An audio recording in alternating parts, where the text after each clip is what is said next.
buntag mga igsoon. So hopeful ko no nga kanang daghan jud tag nasabtan sa word ni pastor no, and we are blessed nga kanang naata diri. So karon ako dai si Rhea Mihamaybay, ako ang gisugo nga mag-challenge sa giving. So atong una i-tackle is tithes. Unsa day ni ang tithes? So ang tithes mo ni siya ang kanang sugo ni Lord.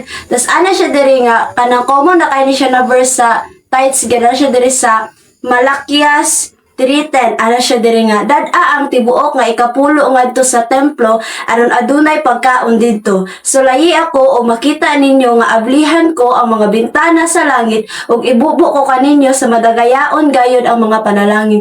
So ang tithes di ay kay mandatory siya sa ato, kanang kinahanglan bitaw, kanang sugo gyud siya ni Lord ba nga kana bitaw dili nato angay nga dili ihatag, kun dili kanang ihatag din nato na siya. Kana bitaw for example, estudyante ka sa isa ka semana kay ang imong ma-receive na allowance is 250. So kuhaan na nimo siya og 10%. So ang 10% ana is 25. So kanang 25 kay ihatag na nimo siya by the end of the week. So kanang kuan sa Sunday ihatag na nimo siya sa imong leader or sa simbahan. Tapos kana siya kung dili day ka maghatag og tithes kay mura ra day ka og nangawat ana. Kay ngano man mo man siya ang sugo ni Lord mo na nga dili nato kanang kuan bitaw likay-likayan ang paghatag og tithes nga kanang kuan dili siya angay nga kanang kuan ba dili bitaw kanang kuan nato siya.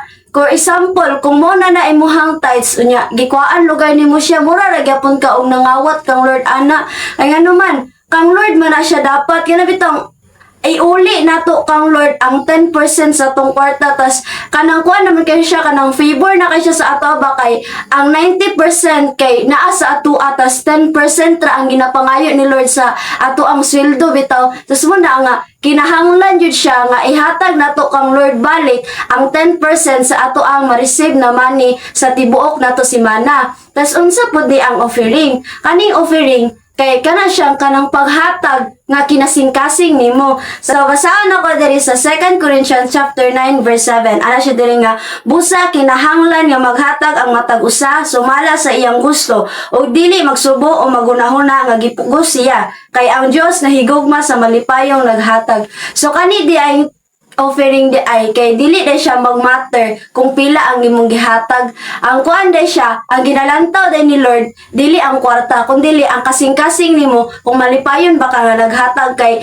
dili man pwede nga naghatag ka nga kanang naa daytoy kanang kasubo sa imong kasing-kasing ba nga ano ka nga ay imbis pangpalit nako to siya og kanang kuan ako nang nakoy palitonon niya gihatag na lang nako kay kina kanang mo may gingon dili day siya. Kay ngano man ang offering kay dapat ngaghatag ka unsay kanang naa sa mo kasing-kasing ba kay ngano si Lord dili siya magmatter kung unsa imong gihatag, dili maglantaw si Lord sa kwarta nga pila kadako ang imong kwarta nga gihatag, kundi magmatter si Lord sa imong kasing-kasing. Ginalantaw ni Lord ang imong kasing-kasing kung sa paghatag nimo nagmalipayon baka sa paghatag nimo wala baka nasubo muna ba nga dili sa tanang higayon nga mahimo ta nga receiver. Ano man kanang dili day siya kanang kuan receiver at permanente kung dili mahimo pud ta nga giver. Kay ana dito sa Acts 20:35 ana siya, it is more blessed to give than to receive. So ana ba giingon sa word ni Lord nga mahimo ka nga blessed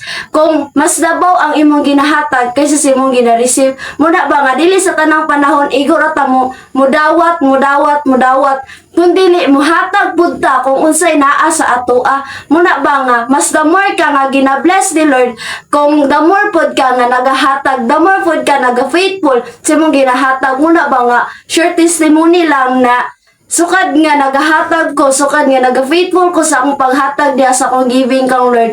Ana bitang bisag estudyante na ka, bisag wala kay trabaho, pero kana bitang kanang naagyo kay kwarta permanente, kana bitang mayon ka nga daghan kay kag bayunon sa eskwelahan, tas kana bitang kanang kuan na nimo kay wala kay ibayad ana inana ba, pero nga naman si Lord maghatag gyapon siya kay nga naman nagmatinud-anon man ka sa iyaha kay mo man na ang promise ni Lord sa imuha, sulayan nimo siya sa paghatag og si Lord mahimo pod nga faithful nga mobalos sa imuha mo na ba nga ang tanan nako nga needs sugod sa kanang naga faithful ko sa akong paghatag, ang tanan nako naga needs kay kanang nahatag gyud siya ni Lord kay nga naman nahimo man ko nga matinud-anon sa paghatag sa kanang ginapialan bitaw ka ni Lord kung kuan kung nahimo ka nga matinud-anon sa kung unsay naa sa imuha mo na nga kanang usbo nako nga we are not receiver lang gyud kundi mahimo pud ta nga giver kung unsa ang ato ang ma-receive mo na ba nga og hopefully naatay ka nang nasabtan sa paghatag no o kanang I pray na kanang maghatag gyud ta nga kana bitaw kinasing-kasing o kana bitaw dili ta magsubo kanang ibalik na to ang tanan nga gihatag ni Lord sa ato akay kung ginabalik na to ang kanang ginagive ni Lord mas gina times 2 times 3 pa na ni Lord ang paghatag sa ato og balik mo na nga maghatag ta nga uban sa kalipay nga kasing-kasing.